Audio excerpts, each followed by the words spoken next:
Segurament tots els qui esteu ací, vaja, donaria per fet que sí, i els qui ens esteu seguint a casa, sou d'aquella gent que triem el fem, que intentem no anar amb el cotxe, sempre que puguem tindre una opció de transport públic, o que hem substituït el plàstic per altres materials, en estris tan quotidians com pugui ser el sarnacho, que deia la meva iaia, o la bossa d'anar al mercat, que es diu en aquests moments. I això està molt bé, però l'escalfament va pujant i sembla que no arribarem a la pujada aquesta ideal menor de 1,5 o 2 graus per a l'any 2030, tal com teníem previst.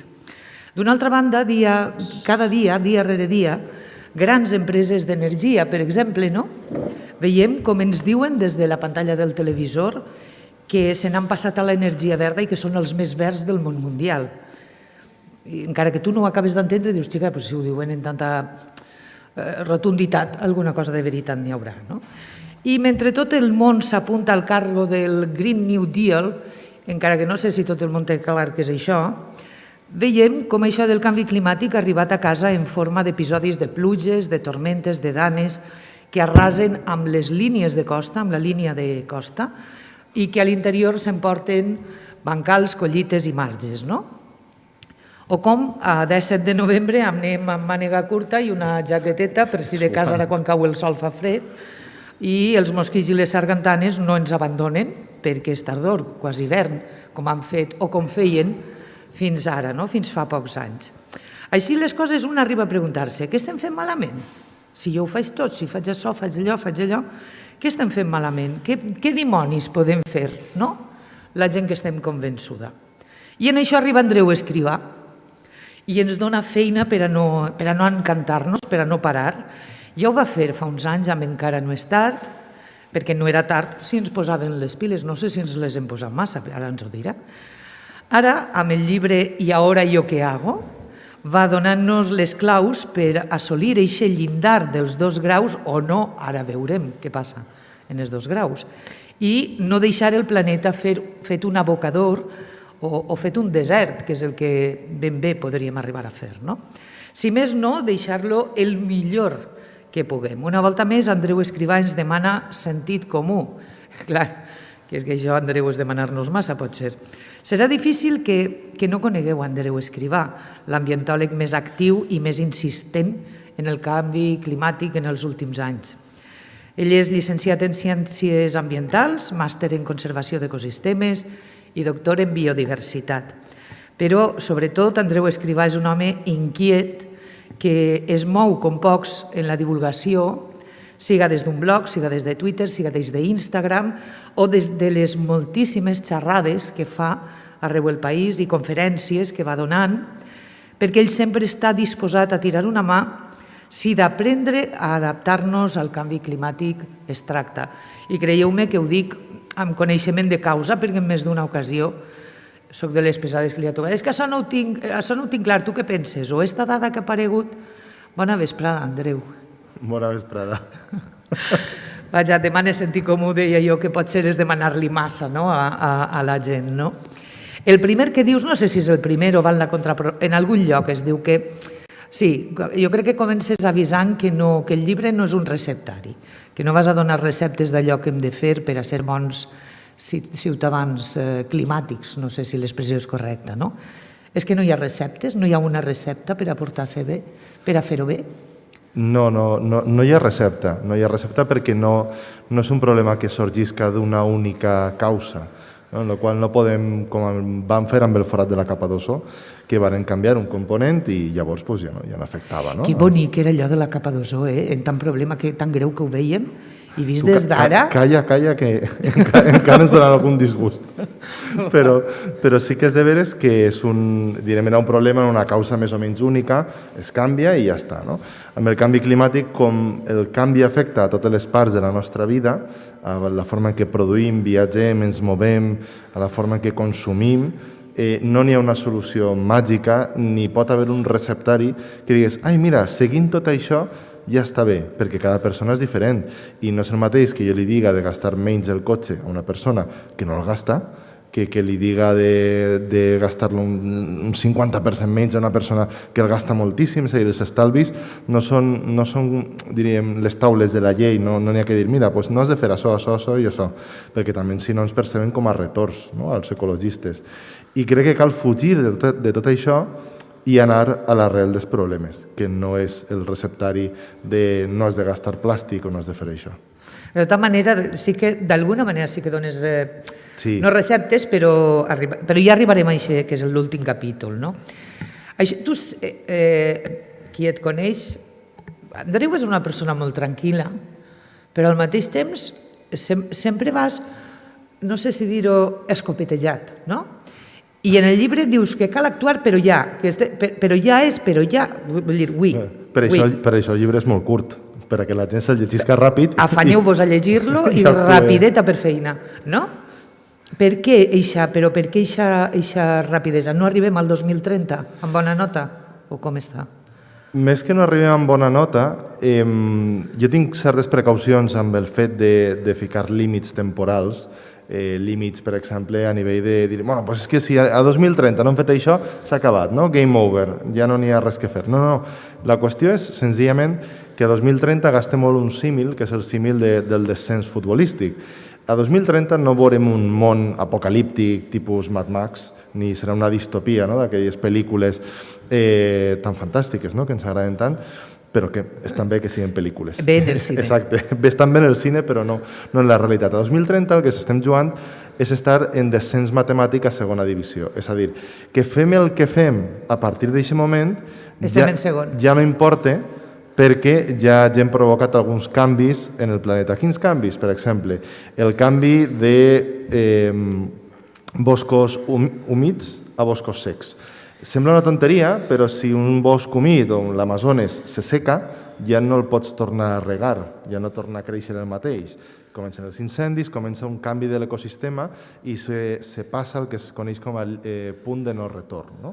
O Groenlàndia. Si Groenlàndia comença el desgel, i pareix que està començant en certa mesura el desgel, no tenim nevera per a tornar a ficar Groenlàndia. Per això aquesta urgència, perquè tenim un pressupost de carboni, estem visquent a compte del futur, i aquest pressupost de carboni i aquests gasos que podem emetre s'acaben d'ací molt poquet, i al ritme que anem s'acaben a 2030. Llavors el que hem de fer és estirar aquest pressupost, fer que dure més, reduir ja, per a poder fer aquesta transició ecològica de la qual se'n parla tant, de forma molt més ordenada.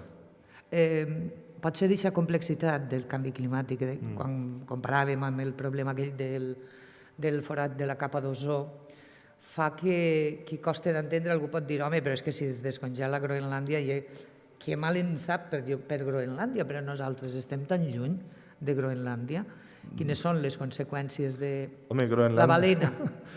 Groenlàndia, en aquest cas, és que desapareixen totes les platges del País Valencià. Veus, això ja crec que sí que ho entenem millor. I tots els xiringuitos i tot. Groenlàndia són, evidentment, no ho veuríem en les nostres vides, però si es fon Groenlàndia són 7 metres de pujada del nivell del mar. El que sí que podem fer és condemnar, per posar un cas, ara estem a València, estem de fet en el centre, en la part un poquet més alta, anem a dir així, de la ciutat, una miqueta. Sí, però el carrer de les Barques està ahí, i es diu de les Barques per alguna cosa. Però és de veres que si el desgel, i no només Groenlàndia, perquè l'Antàrtida té potencial per a pujar al nivell del mar 60 metres.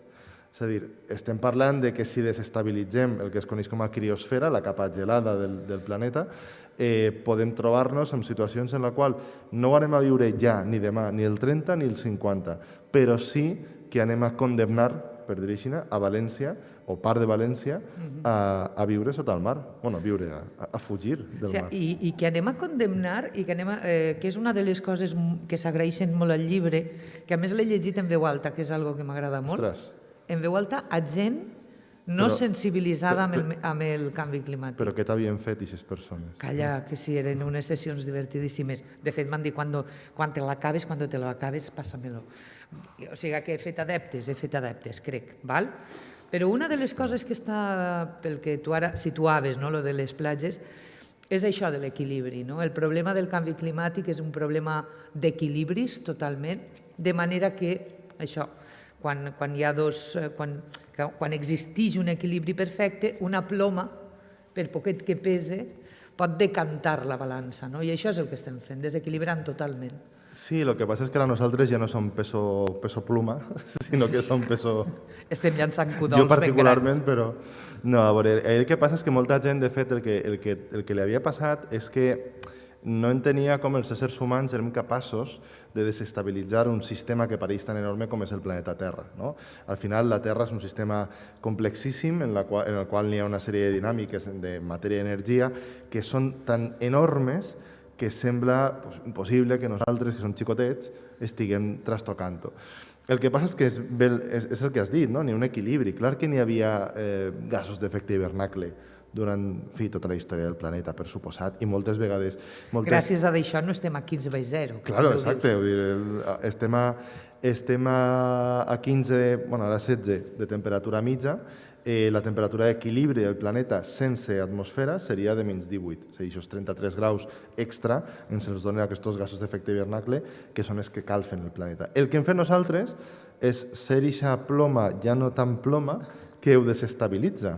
I això és com un profe en l'escola que m'ho va explicar, ens va donar una idea de com d'important era el rumb, no equivocar-se ni per un grau ni per mig grau. I va dir, tu pensa en un avió, si tu dius que es desvia un grau i es de Manises, quan està per Madrid continuarà estant més o menys per Madrid, no?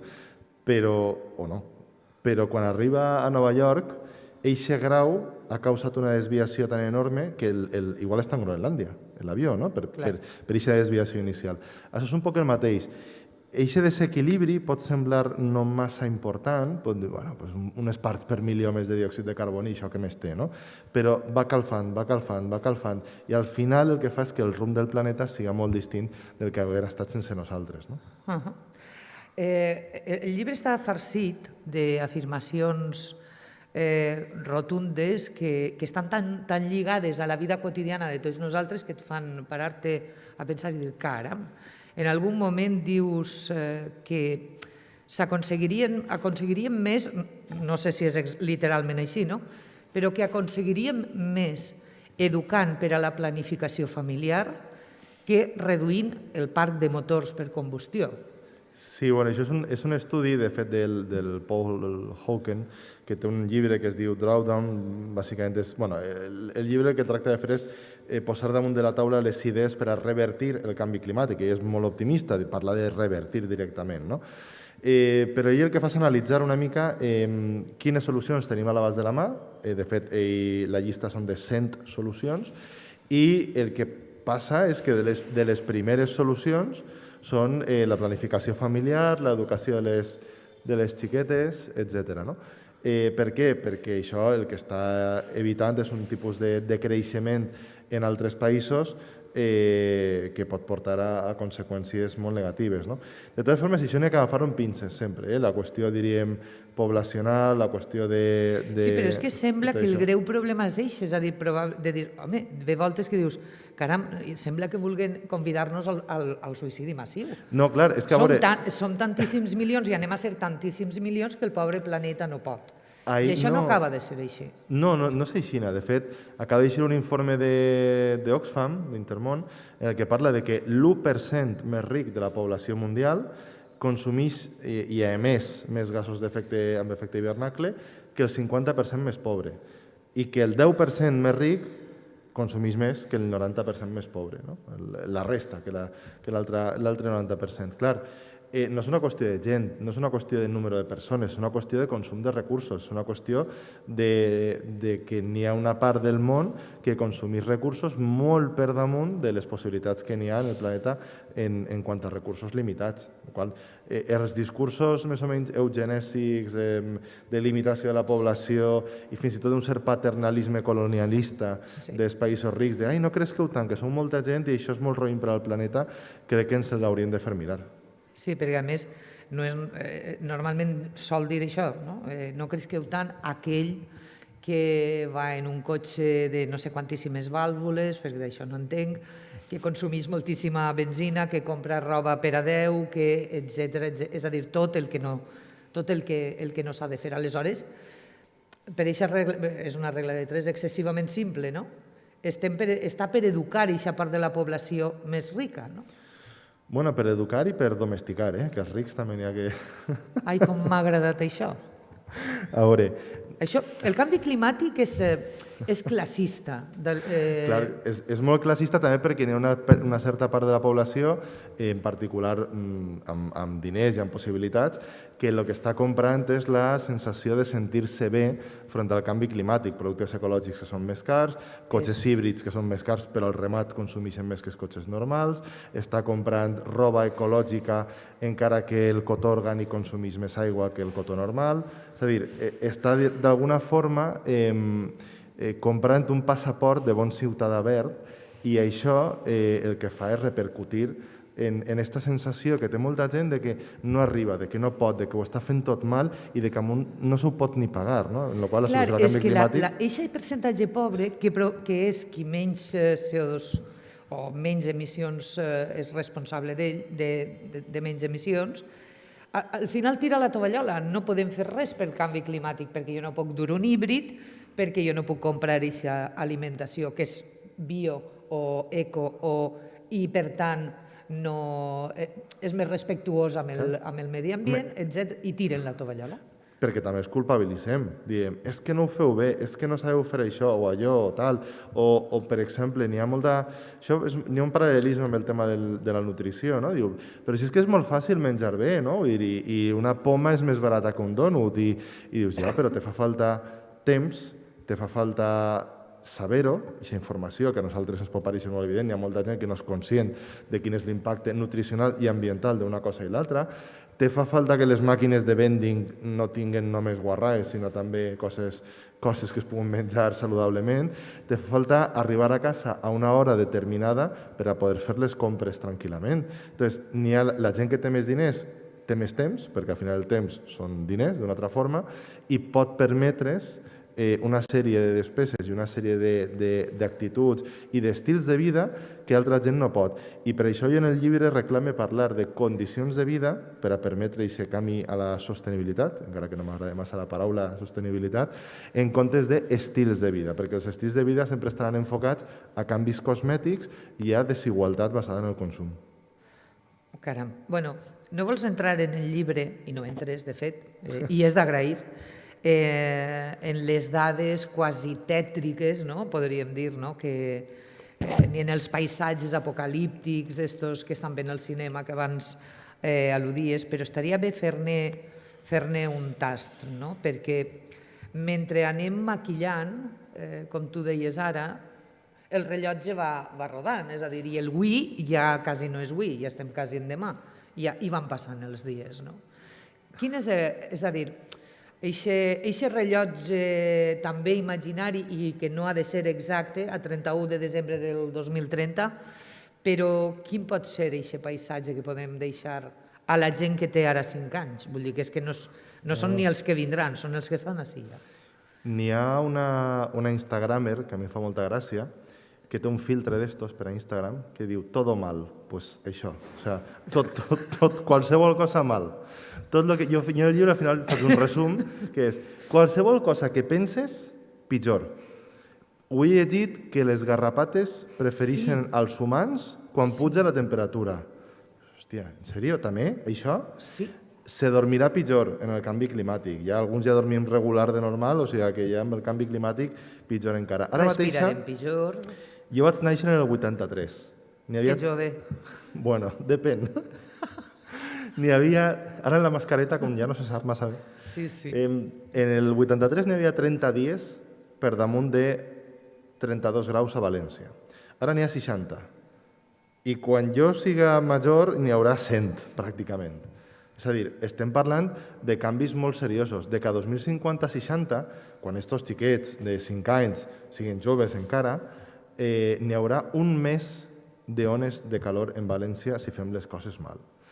Estic parlant de València, podria parlar d'altres llocs, no? Però evidentment el que estem pensant és en recursos més inaccessibles, més cars, la factura de la llum o l'aigua més cara, els viatges, l'oci, l'esport. N'hi ha molta gent.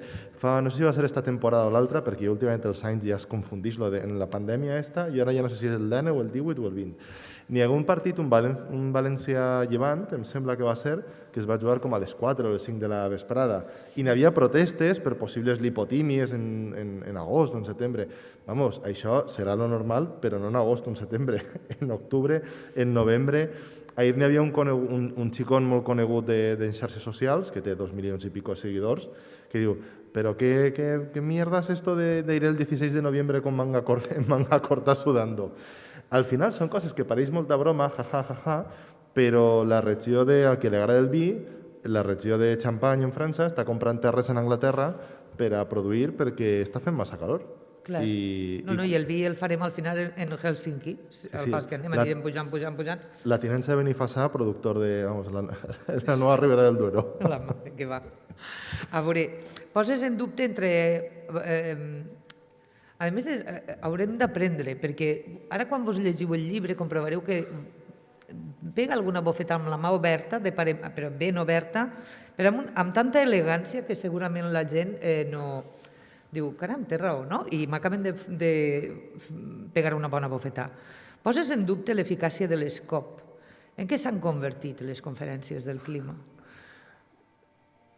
Eixa bofeta la pegues, no m'ho estic inventant. No, això va de veres. Una de les experiències més decebedores de tota la meva vida professional i ambiental va ser visitar una cimera del clima. Que a més tu aniries superemocionat esperant que et solventaren... A veure, tan emocionat no, però bueno, d'alguna forma uno s'esperava algo. I clar, quan te veus ahí, Iberdrola, Endesa, Gas Natural, Acciona, i dius, hòstia, però això és com si fiquen ahí, jo què sé, te'n vas a un congrés mèdic que te fiquen allà que el destripador a donar-te les seminaris, no?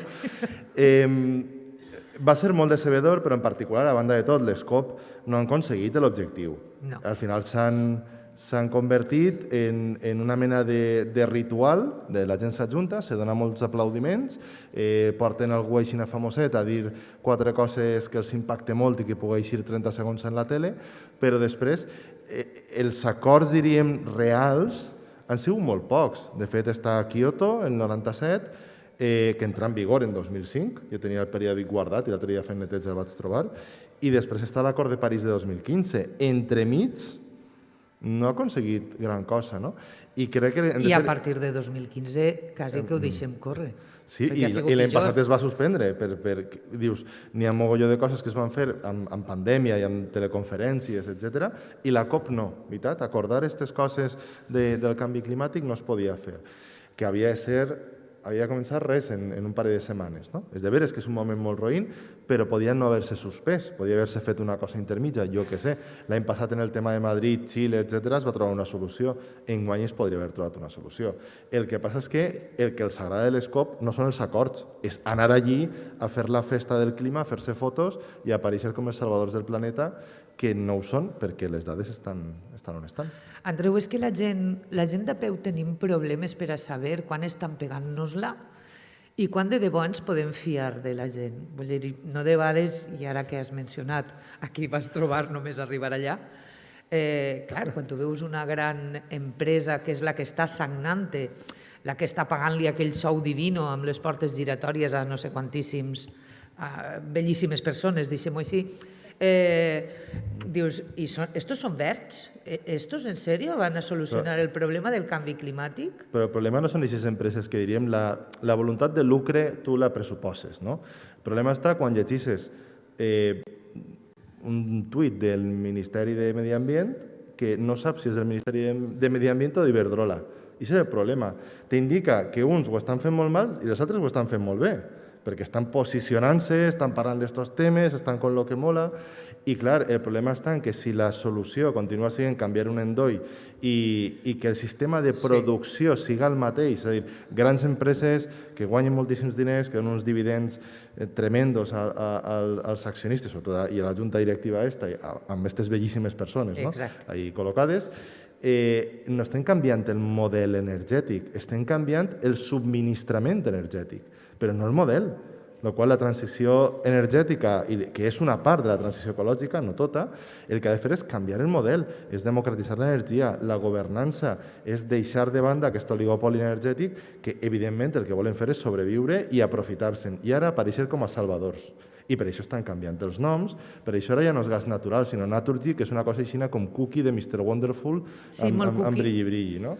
I, clar, el que hem de ser capaços de ser no només consumidors responsables, sinó ciutadans crítics. I això és el que ens salvarà, d'alguna forma, de caure en aquest parany. Perquè quan parlem del tema que parlem sempre arribem al mateix punt, l'educació. És a dir, no es pot ser un ciutadà crític mentre tot el que t'arriba, i estem eixint-nos del llibre, però no, perquè a més al final també recomanes això, no? És a dir, cal fer una tasca educativa que vagi més enllà dels 4 tòpics ambientalistes o ecologistes o climàtics. Sí, ahí n'hi ha 2 o 3 coses. Tractaré de ser breu.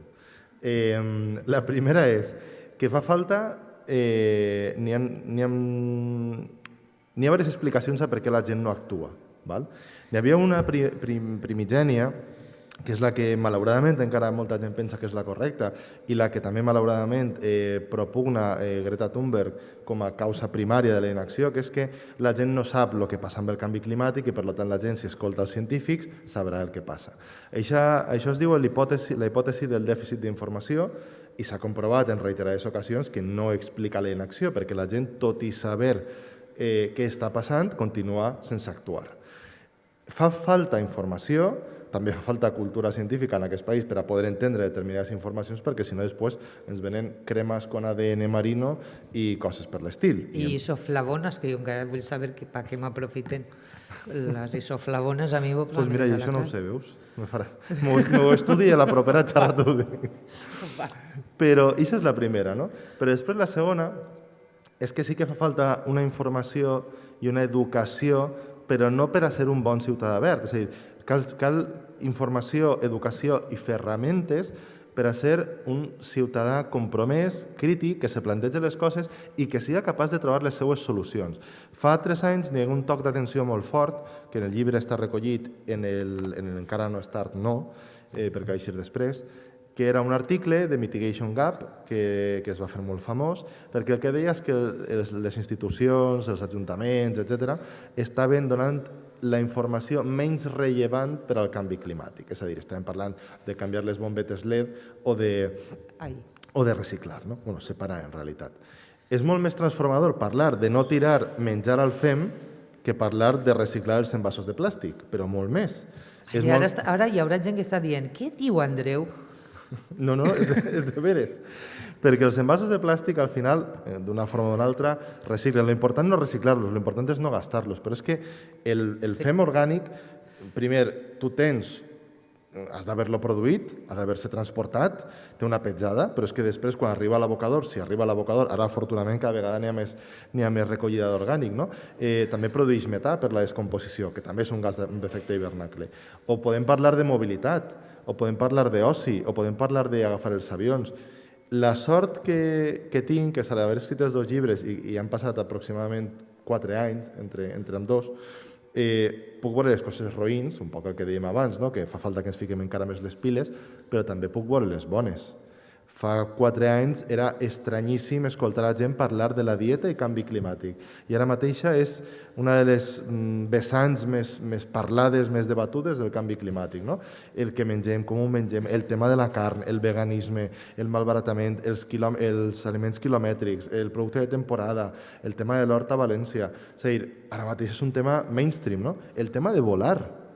Jo he hagut d'explicar a professors d'institut de ciències que volar era pitjor que agarrar el cotxe, que emetia més, i me diuen que no s'ho creien, perquè en un avió va molta gent, perquè ho tenim tan clara de nosaltres mateixos, dir, no, és que hi va molta gent, és impossible, doncs no, si jo agafo el meu cotxe ara, me'n vaig a París, consumisc la meitat, o sigui, emet la meitat de gasos d'efecte hivernacle que si algú en un avió.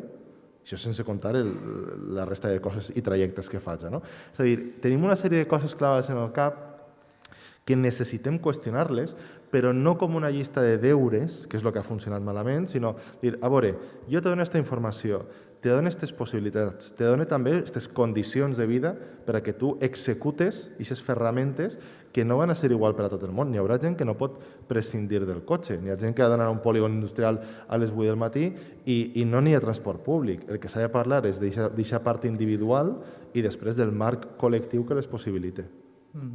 A mi quina tranquil·litat, perquè jo estic entre aquesta gent que no pot deixar d'agafar el cotxe i de vegades vaig demanant perdó, vaig al volant i vaig mirant a la gent i dic, perdonen, no vull carregar-me el planeta, però no tinc més remei. T'anava a dir que depèn de com conduís que s'hauràs de demanar perdó. Sí, això sí, ja he après a conduir.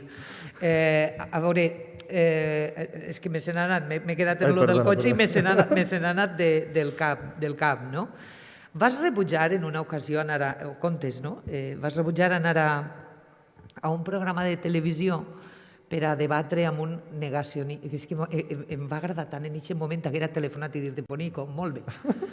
El vas negar a discutir i a debatre en un negacionista del canvi climàtic. És això el que s'ha de fer. Per què ho vas fer? Perquè d'alguna forma jo el legitimava. Jo no soc climatòleg, no soc un científic del clima, però evidentment entenc les bases del canvi climàtic, em porto molts anys treballant en el tema, llegís molts informes, me dedique. Jo anava a debatre amb un senyor, amb un enginyer xilè, que no té res que veure amb el canvi climàtic més que fer 4 vídeos de YouTube dient que és una estafa i que això és un negoci.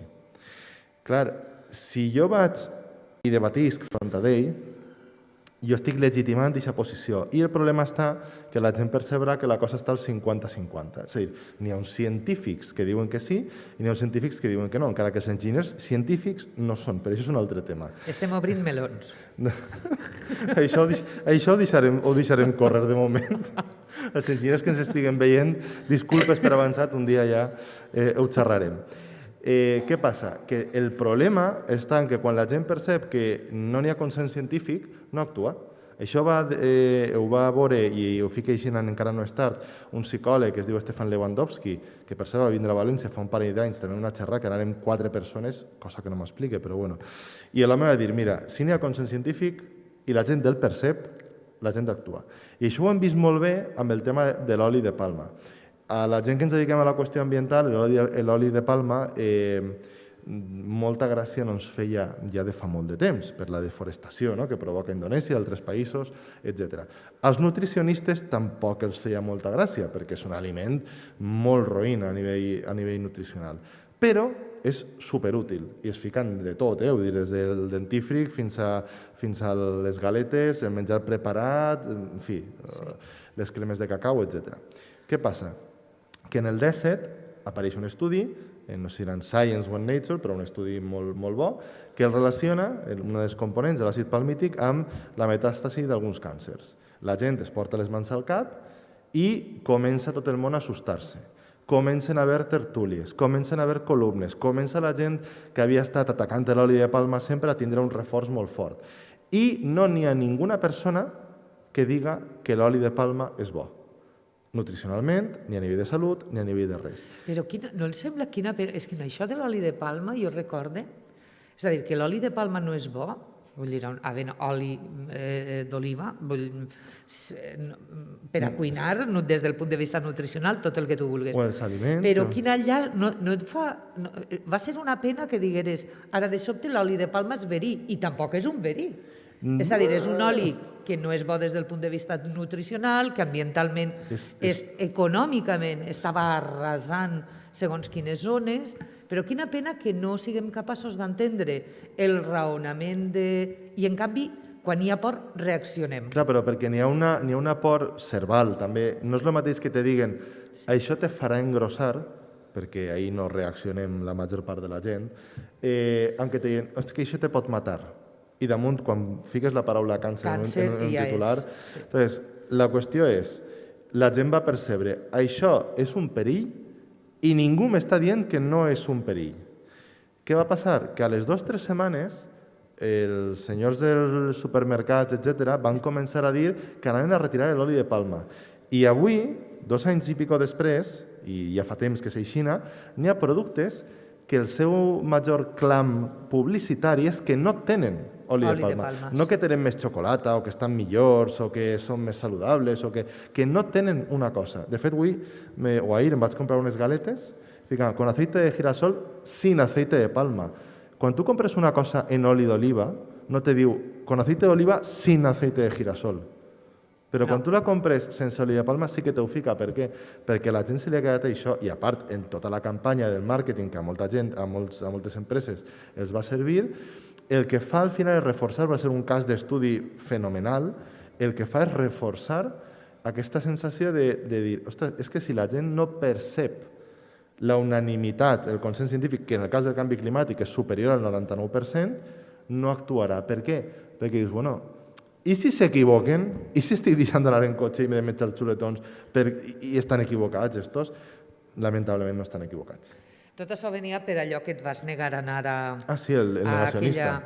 Quin paper estan jugant els mitjans i quin paper haurien d'adoptar els mitjans?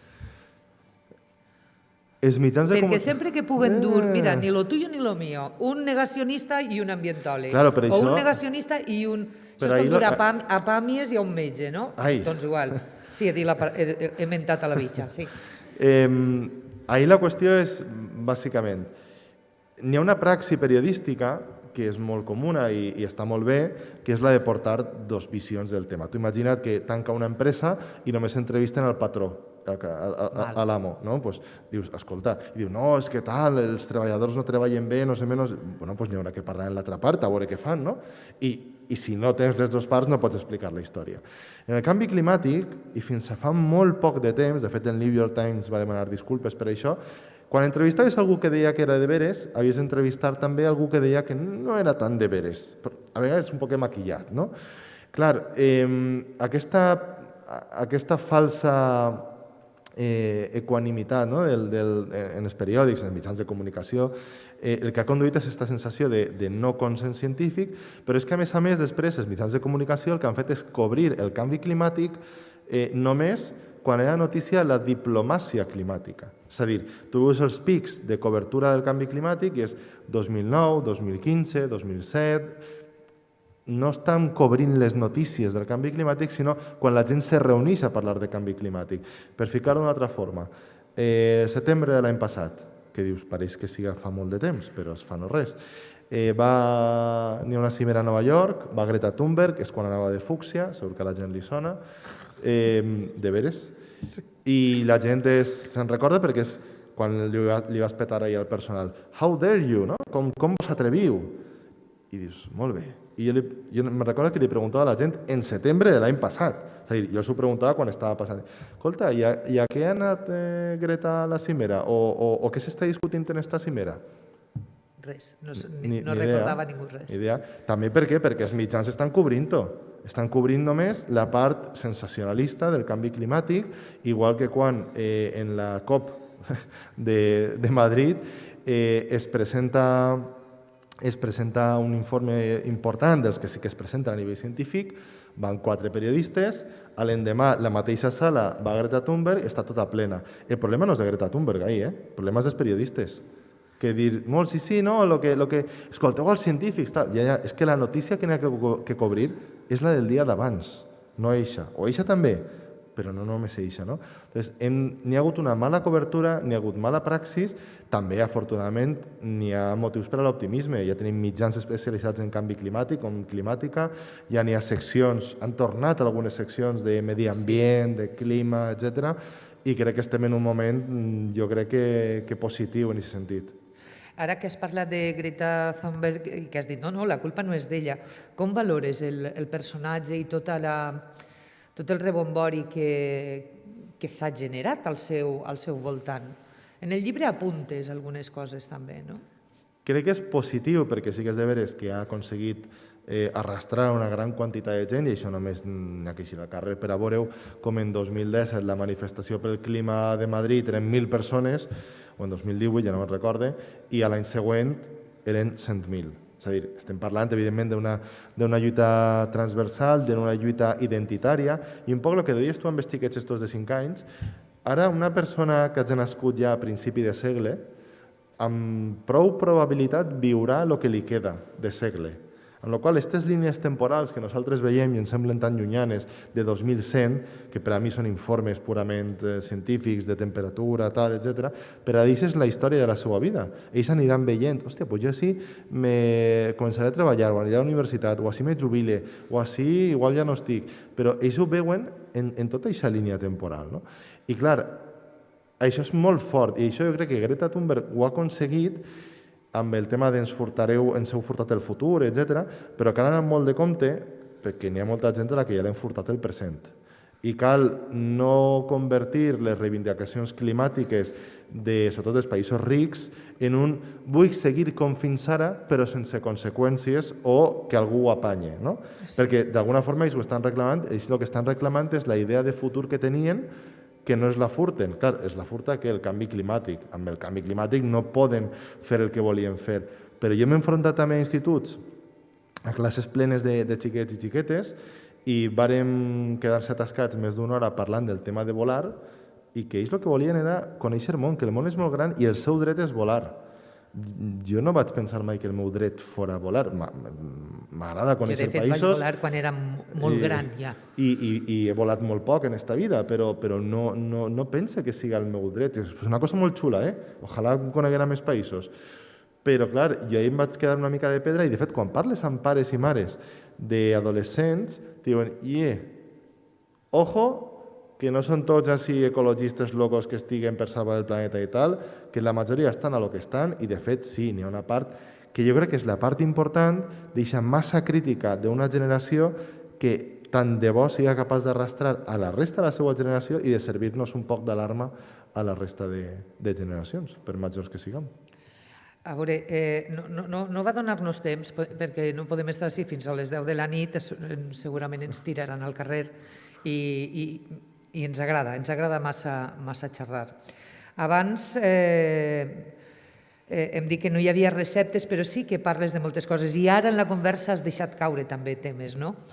Estem centrant-nos molt en eixes emissions, i com el llibre es diu, i ara jo què hago, no? O sigui, que per cert, està buscant-se o està preparant-se la versió en valencià? Tindrem versió en valencià d'este llibre?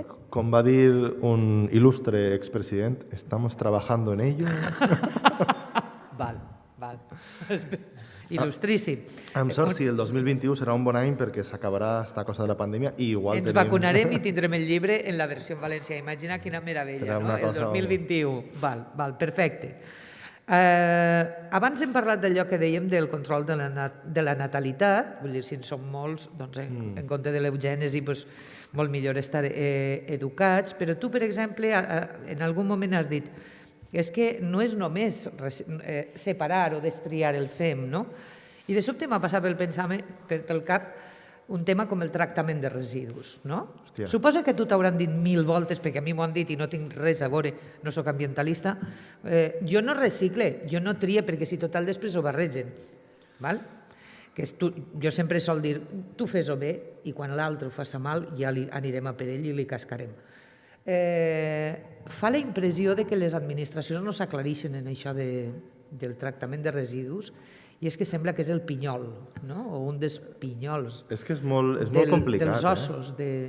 Tu saps un dels residus més difícils de tractar, que en parla poquíssima gent i que són un desastre a nivell ambiental i fins i tot per a les pròpies plantes de tractament?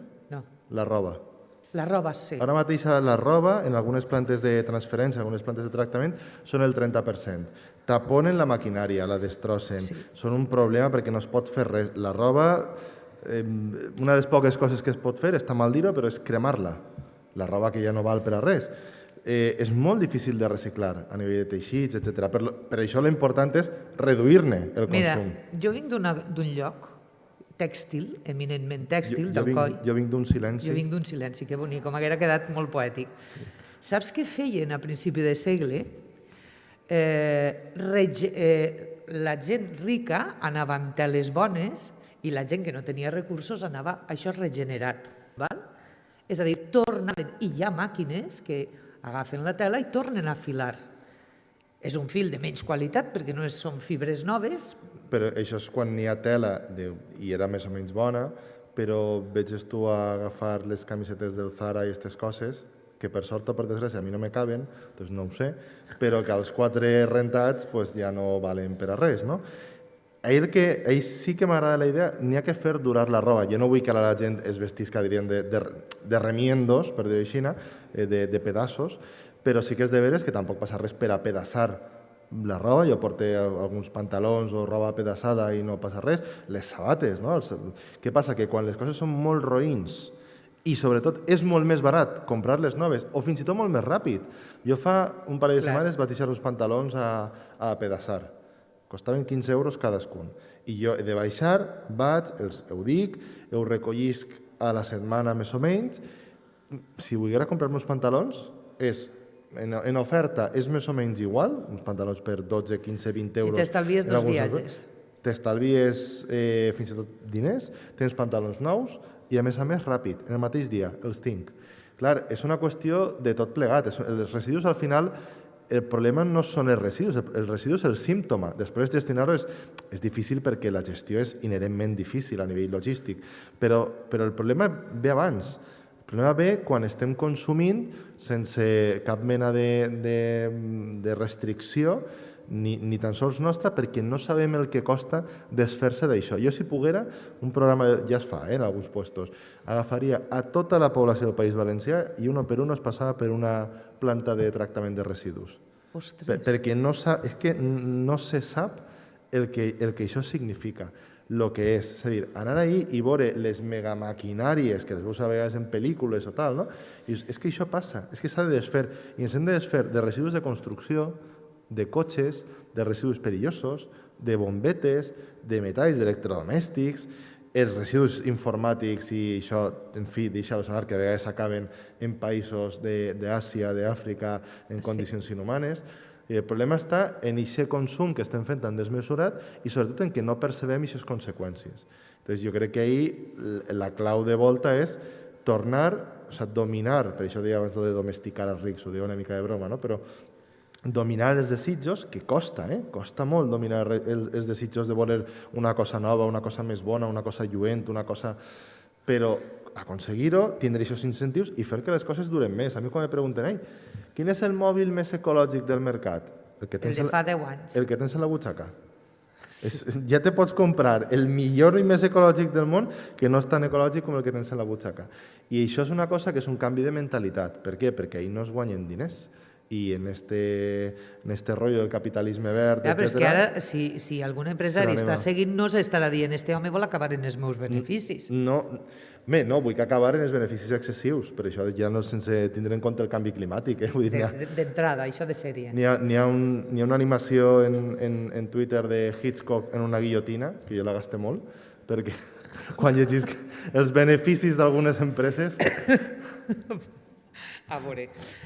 un aspecte al final, és que ara estava escoltant i estava dient, sempre acabe pensant en els meus iaios o en la gent de la generació dels meus iaios que van néixer a principi del segle XX, que eren els que reutilitzaven i regeneraven la roba i fins que un teixit no estava quasi desintegrat, al final s'aprofitava per a draps, eren els que feien l'economia circular que està ara tan de moda, eren els que al bancal soterraven el fem orgànic.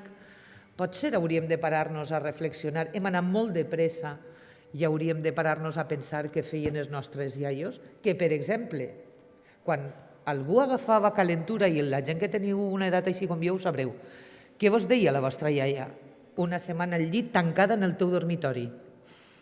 Era la gent que s'havia criat amb la grip espanyola de principi del segle, no?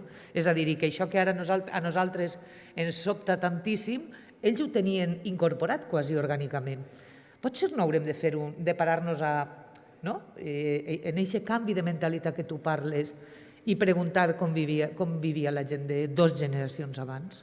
M'alegra que digues la gent i els meus iaios i tal, i no digues les iaies, perquè últimament hi ha molta tendència, quan algo no s'entén, explica-ho com ho faria ta abuela que feia no sé menys, dius, no només les abueles, eren les que no sabien fer les coses. Iaies i iaios. Això s'ha de dir també, no? Crec que no és realista proposar tornar a 1910. No, home, no. No dic ara per tu, Hauríem d'anar amb però polissón al cul. crec que no és realista idealitzar el mode de vida d'un moment en el qual es vivia pitjor i així ho indicaven les estadístiques també de pura, direm, supervivència de xiquets o d'esperança de vida. El que sí que crec, per a començar, això sí que és economia circular i no altres coses que es parla ara, que és economia circular, però el que sí que crec és que hauríem de ser capaços d'agafar les coses bones i sobretot de no menysprear. A mi una cosa que me deien, jo soc més jove, però una cosa que me'n recordo que me deien és cuida-ho que si no, no te durarà. Clar. I ara, a mi ja me costava, però ara, els xiquets, cuida-ho, però per què vaig a cuidar-ho si demà tinc uno nou? En la botiga n'hi ha més. I és més, vull que un altre nou. De fet, n'hi ha gent, i s'està començant a descriure fins i tot a nivell psicològic, que vol que se li trenquen coses per tenir una justificació moral per comprar-se un altre. A mi ha passat a vegades, El mòbil dic, ai, que no se m'escurrirà, i me compraré uno nou, que ja té 4 anys i mig, i això pel mòbil és molt. Claro, ahí sí que és de veres que hem d'aprendre un poc a una, no sé si dir simplicitat o uns desitjos diferents o el fer durar les coses. Crec que és una mescla de tot. Crec que no n'hi ha que idealitzar-ho, però sí que crec que hem de girar la mirada i tractar d'agafar el bo i millor del que som capaços les persones. També tinguent en compte que n'hi ha moltes èpoques que aquestes constriccions, restriccions del tema de la roba, de tal, de pedaçar, venia senzillament per una qüestió de condicions de vida i de falta de diners per a poder-ho fer. No? Però ara crec que hauríem de ser capaços de mirar una miqueta més enllà i no sé si dir aprofitant la pandèmia, perquè no m'agrada dir que això s'aprofite per a res, però sí que n'hi ha hagut moltes coses que la gent ha percebut com a positives, des d'escoltar els pardalets en el carrer, no? En les ciutats, fins a no escoltar els cotxes, o l'aire més net, o tindre temps, entre cometes, per a poder anar, comprar lo de cuinar, no? La cosa esta, l'orgia de pa que n'hi havia a Twitter, que era sí, tot el món fent pans ahí, tota la massa pujant. I crec que n'hi hauria que intentar dir, vale, pensem que és desitjable això que feien els iaios, pensem que el tema durant la pandèmia, això ens agrada.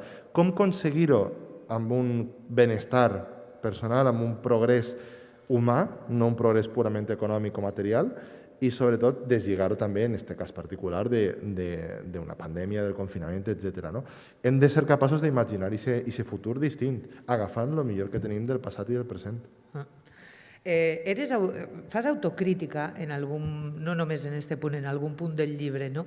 Per exemple, em fa molta gràcia, està Andreu posem en una conferència i diu, a media mañana uno de los ponentes estaba desgranando los escenarios futuros que se derivan del aumento de emisiones de gases de efecto invernadero, ligándolos con otras manifestaciones del cambio global.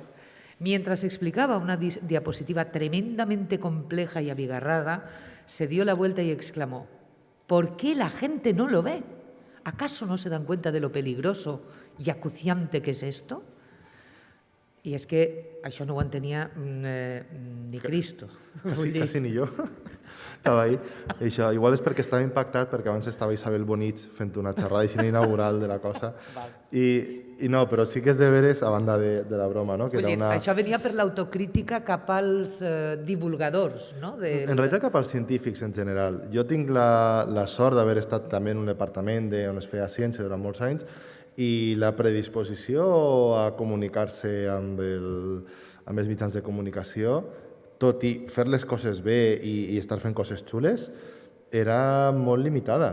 I ho dic com una cosa, per què? Perquè la ciència, i els científics sobretot, tenen aquesta necessitat de certesa absoluta en el que van a dir. De fet, a mi, al principi de fer-me entrevistes, ara ja no perquè me coneixen, me diuen, oye, tú que eres científico, ¿querrás revisarme la entrevista antes para ver que no meto la pata? I dic, no, jo te lo he contado. N'hi ha molts científics, n'hi ha molts investigadors que el que fan és demanar les entrevistes abans per a veure que això s'ajusta, canvia esto, di lo otro, di tal. Però és comprensible també, no? Perquè estan tota la seva vida, és a dir, qualsevol marge d'error per a ells és clar, terrible. és comprensible perquè no tenen ni formació ni capacitat per a la comunicació científica, que no és una assignatura en les carreres, per a la divulgació, que no sé si ara compta, però comptava molt poc, o sigui, no comptava res en els projectes d'investigació, no se'ls anima en ningú... No és culpa seva únicament, però no se'ls anima en ningú sentit a donar un retorn a la societat ni a defensar diríem, els seus coneixements o la seva recerca, i el que passa ahir passen dues coses. Una, la primera, és que la sensació d'incertesa, millor dit, la noció d'incertesa dels científics és radicalment distinta a la noció d'incertesa de la ciutadania en general. Ara estem així, però la gent que ens està veient, imagineu que diem així, escolta, aquest edifici s'ensorra en 1 minut i mig. I diu, bueno, els estudis diuen que s'ensorra en 1 minut i mig, o 1 minut 42 segons, o fins i tot 1 minut 43 segons. Tu pegaries a fugir? Jo sí. Jo sí, corrent. A que te donaria igual aquesta incertesa de 13 segons. Sí. Què fan els negacionistes? Diríem, però a que no saps si s'ensorra en 1 minut i mig o en 1 minut 40 segons? I què fan els científics? Dir, no ho sabem. Què escolta la gent? No saben com ni quan s'ensorra l'edifici. No han sabut debatre, no han sabut comunicar la incertesa, no han sabut tampoc eixir a defensar la seva tasca perquè pensaven que no era necessari. Jo m'he trobat amb molta gent que diu és que no és la meva feina, perquè es pensava que tu la teva feina és produir una sèrie de resultats, fer una sèrie de coses en laboratori, on siga, on despatx, i ahir el que hem perdut és la capacitat de penetració de la ciència en la societat, en part, per aquesta automarginació, també perquè moltes vegades no se'ls entenia des de la societat, però crec que ahir... I perquè també sempre està, no creus, el temor de on està aquest equilibri en no perdre el rigor per mort en benefici de que el discurs arribi a tot el món i pugui ser... És molt difícil. És que jo he fet xerrades d'una hora i mitja pegant la xapa en diapositives molt difícils i després he après a simplificar. Tu el que has de fer és tindre clar el que vols comunicar i després tindre clar quina és la millor forma de comunicar-ho. Per posar un exemple molt ràpid i molt senzill, el forat de la capa d'ozó no té res a veure amb el canvi climàtic. No és el causant. Què passa? Que l'ozó, evidentment, interactua i l'ozó interfereix i l'ozó juga en el que es coneix com a forçament radiatiu, que és, direm, la quantitat de calor que es queda al final. El planeta apareix en les gràfiques de l'IPCC. Però, si jo començo a fer aquesta sèrie de... Bueno, però sí, però juga, però ja no està clar. l'ozó troposfèric escalfa i l'estratosfèric refreda i no sé menys, la gent se perd. Entonces, jo què vull comunicar? Que el forat de la capa d'ozó no és el causant del canvi climàtic, també perquè si la gent se pensa que és el causant i després veu una notícia de que el forat de la capa d'ozó ja està superbé, dirà, doncs ja està solucionat. Ja no n'hi ha canvi climàtic. Clar. Sí. Llavors, jo què he de dir? A veure, esta és la idea. Si algú me pregunta o si algú vol alguna cosa o se quedem xerrant, jo explique en funció de... Però cal saber quan i com renunciar a informació addicional que no te permet arribar a la persona que tens davant. Has vist? Damunt el dona una lliçó de com fer un titular. I no és periodista. I no és periodista, veges tu. Bueno, ja diem que tu no dones receptes i això no és un receptari en absolut per als qui vos feu amb el llibre, és molt més que un receptari, però l'últim capítol sí que dones una recepta que va bé per al canvi climàtic i per a viure molt millor del que vivim, perquè jo vaig a fer-te cas, vaig a intentar-ho, que demanes coses molt complicades, la veritat. Per exemple, ens recomanes que siguem curiosos.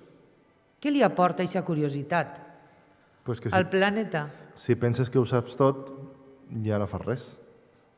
Tu has de pensar, hi ha molta gent que a mi m'ha dit, no, jo és que lo hago todo bien. Bueno, no sé per què parlava en castellà, esta persona, però en la meva imaginació jo ho faig tot bé. Jo ja ho sé. És que això és aquestes empreses que no sé menys... Si tu no tens curiositat, si tu no te qüestiones a tu mateixa, és molt difícil que pugues progressar. I la reacció, la solució al canvi climàtic necessita d'esta curiositat i d'esta espenta que només dona el pensament crític. Recomanes no donar sermons. Això és fantàstic. Jo dic recomane, altra cosa és que jo ho aplique. Este últim capítol no li el deixo llegir a les meves filles, també és de veres, no?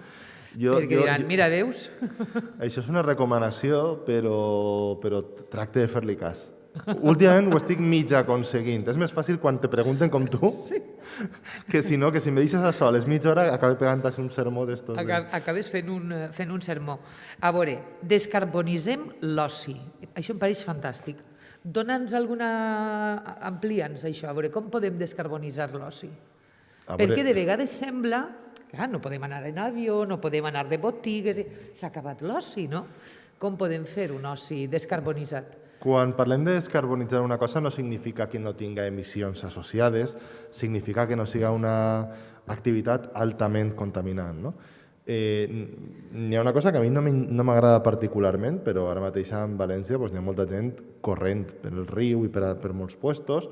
Com si tingueren por, corrent sí, com molt. si van ahí escopetats. Jo dic, esta gent es passarà alguna cosa, no? Perquè te creuen per davant i després estan els patinets, però això és un altre tema. Sí. Correr o fer esport en general, evidentment s'han de fabricar les sabates, etc. però vull dir, és una activitat que tu fas i no emets. Passejar, llegir el periòdic, anar al teatre, no? També. Clar que n'hi ha llums, però el que vull dir és que este plantejament de que n'hi ha un cert oci que no implica consum de recursos no renovables, sinó que implica, pues, bueno, sí, que n'hi ha coses fent-se, n'hi ha coses... Però crec que és molt important també una cosa en la pandèmia que em va cridar molt l'atenció, el confinament. La gent no estava desesperada per anar a un centre comercial. Alguna gent sí, està clar. I després n'hi hagueren cues en seguida en el Primark i en tal. Però si tu veies el que la gent li volia i desitjava i tenia ganes, era de donar-se una abraçada, d'eixir a passejar, d'anar amb el gos per ahir, d'estar amb els amics fent-se una cervesa. Home, clar que n'hi ha que fabricar el cas de la cervesa i la cervesa, però no n'hi ha que ficar-se pejigueros amb descarbonitzar al 100%. El que vull dir és, no estàvem pensant en anem-se'n a pegar voltes en el cotxe, no estàvem pensant anem-se'n a comprar-se tot el que puguem i més. El que volien era eixir a tindre, diríem, a expandir-se com a persones. A relacionar-se. I a relacionar-se. I la cultura també, jo crec que ens dona això, no?, aquesta possibilitat. Per exemple, llegir un llibre és climàticament molt recomanable, no? Sí, i després si se presta i se dona per ahir a la gent perquè el pugui llegir.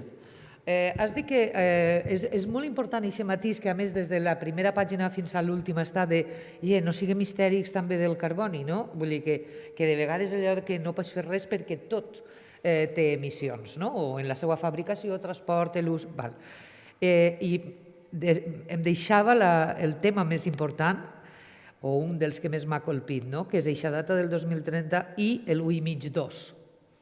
Quan Andreu diu, no sé, tampoc literalment, però quan ens dius, home, que si passem de 2 no passa res, que si no és 2030 i és 2028 o 2033, en això també ens hem de relaxar?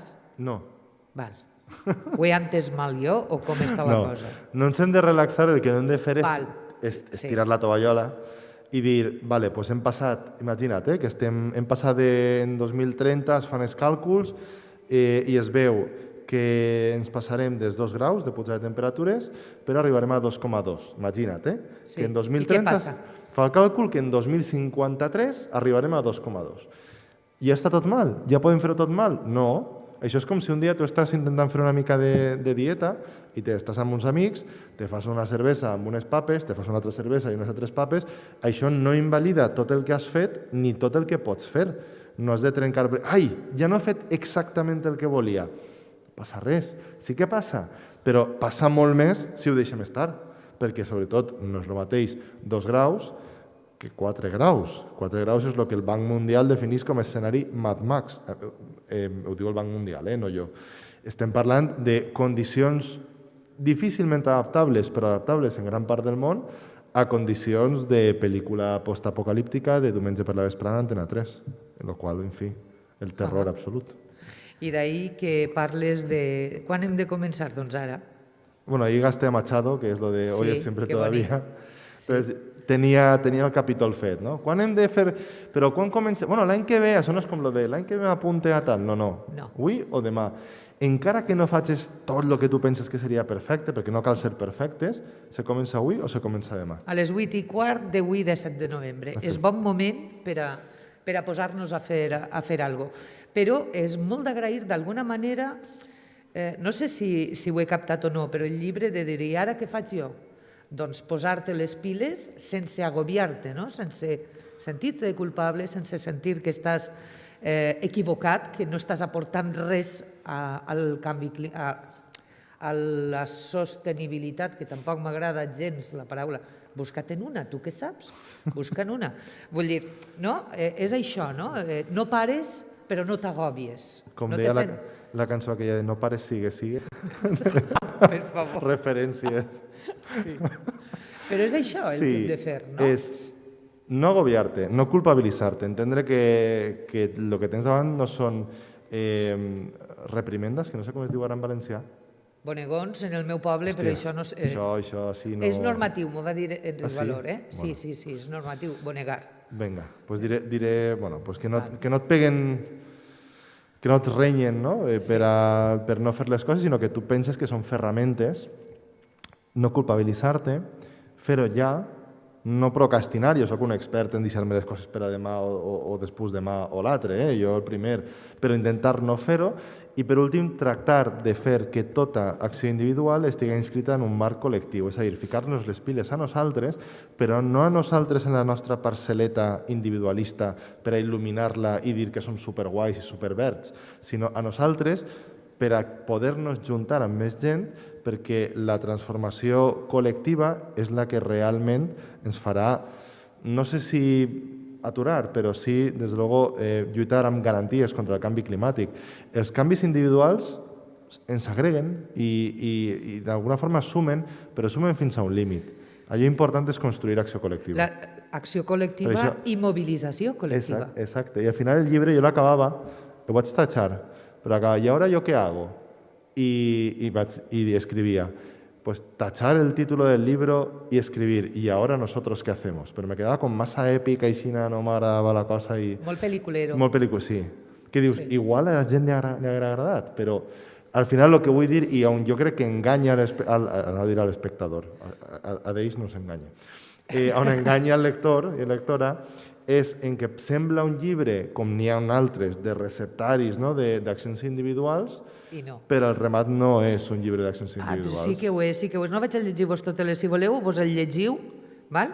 Perquè aquest últim capítol de veres que és fantàstic i pot ser que també per al canvi climàtic, no?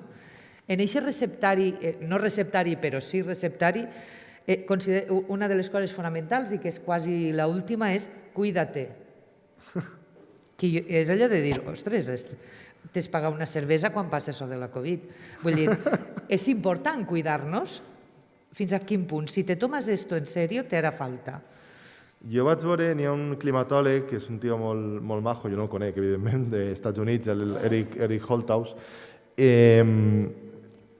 que recorda que va publicar en Twitter que se n'anava 10 dies i anava a teràpia i anava a cuidar-se perquè ja no podia més. És que això, si t'ho prens en sèrio, agòbia molt. I n'hi ha molta gent que està molt cremada en molts aspectes de la seva vida, que té vides molt precàries i que té moments de molta frustració, de molta debilitat, de molta ràbia, i per a poder continuar amb això no ha de ser tota la teva vida, ha de ser una part important de la teva vida si t'ho prens en sèrio. O una xicoteta part, però que la tingues sempre present, no? Però el que no podràs fer-ho mai és si estàs absolutament enfonsat per motius climàtics o no. La primera regla de l'activisme hauria de ser cuidar-se i ser capaç de donar lo bo i millor de cadascú en el moment en què es puga, perquè si anem amb la llosa d'haver-ho de fer cada dia, de ser els que salvem tot el planeta i arrastrem a la resta de la gent, no ho farem, no? Hem de cuidar-nos per estar bé. Promet que és l'última i acabem. Val? Ja dia jo que fins a les 10 de la nit... Ara estàs fent així un spoiler que la gent no comprarà. No, però és que és fantàstic perquè, bueno, fer el gos, avorrir-se, lluitar pel teu temps, fer que ta casa siga allò més eficaç o eficient energèticament, moltes coses que podem... Però és que n'hi ha una que m'encanta. A veure què he dit. Vota en consecuencia tus ideas y valores, infórmate del programa en materia climática de los partidos. És que, Andreu... Calla, que l'altre dia vaig discutir amb un senyor de Vox, en directe. Eres capaç de tot. A veure, Diu, és que són tots... El Green New Deal el porten tots en el programa, si són tots superecologistes. És com el glutamato, no? Que Sí, potencia... però el glutamato ieye.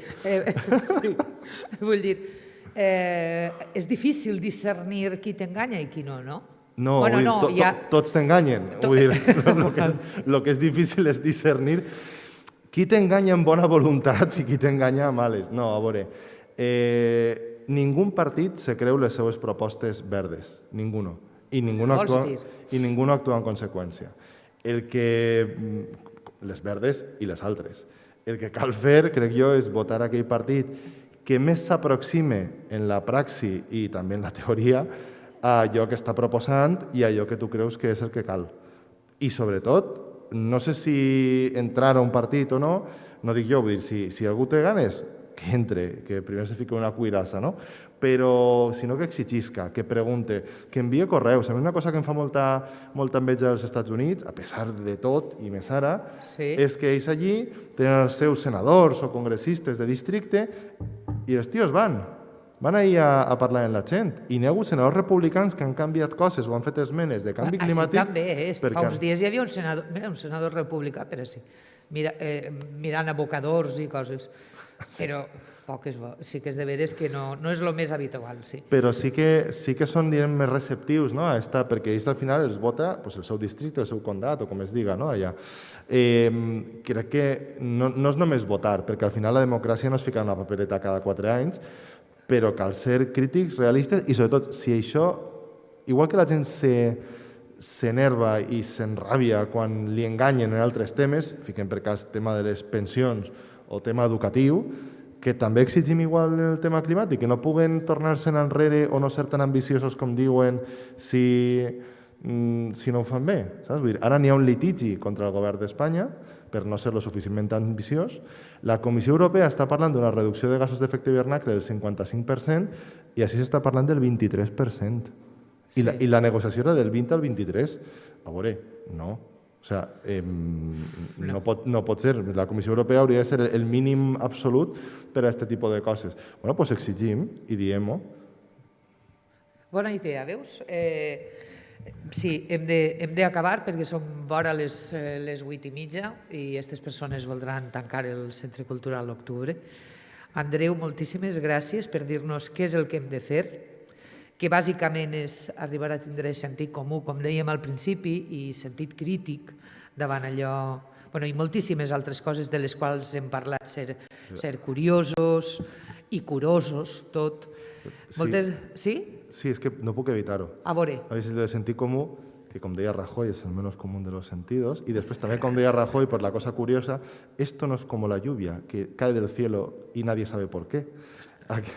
Aquí la cosa, veus, estic ahí, vamos, fotent el final del discurs final. Aquí lo que cal fer és preguntar-se, me servís per la cosa... Rajoy el que tenia eixe cosit en bajo, no? Efectivament, mira, no havia eixit. No, així el que n'hi ha que fer és, exacte, ser curiosos, preguntar-se, inclús, si algú pensa, algú s'està escoltant, no?, i diu, és que no m'ho crec, és que n'hi ha altres coses, és que no sé menys. Averigua-ho. Jo no dic la veritat absoluta. El llibre planteja més preguntes que respostes. Afortunadament. I per això crec que és important la curiositat d'acostar-se a aquest llibre, d'acostar-se a molts altres i de fer una introspecció i dir cap on anem i cap on volem anar. Doncs, efectivament. I a més, vos puc assegurar que és un llibre que desperta la curiositat i la inquietud ambiental, diguem-li així, en gent que mai en la vida ha estat vinculada a cap tipus de moviment, perquè m'ho he passat per les mans. Vaja, que feu-vos amb un llibre, i ara jo què hago, i compartiu-lo el màxim possible. Andreu, gràcies per deixar-nos tantes preguntes damunt la taula i per obligar-nos a reactivar-nos pel planeta. Gràcies a tu, Reis, per fer algunes d'aquestes preguntes i res. A la propera continuem. Si pot ser sense mascareta i a mitja cervesa que t'he dit que t'és pagada. La propera, clima i cervesa, però sense mascareta. Perfecte. Vinga, gràcies.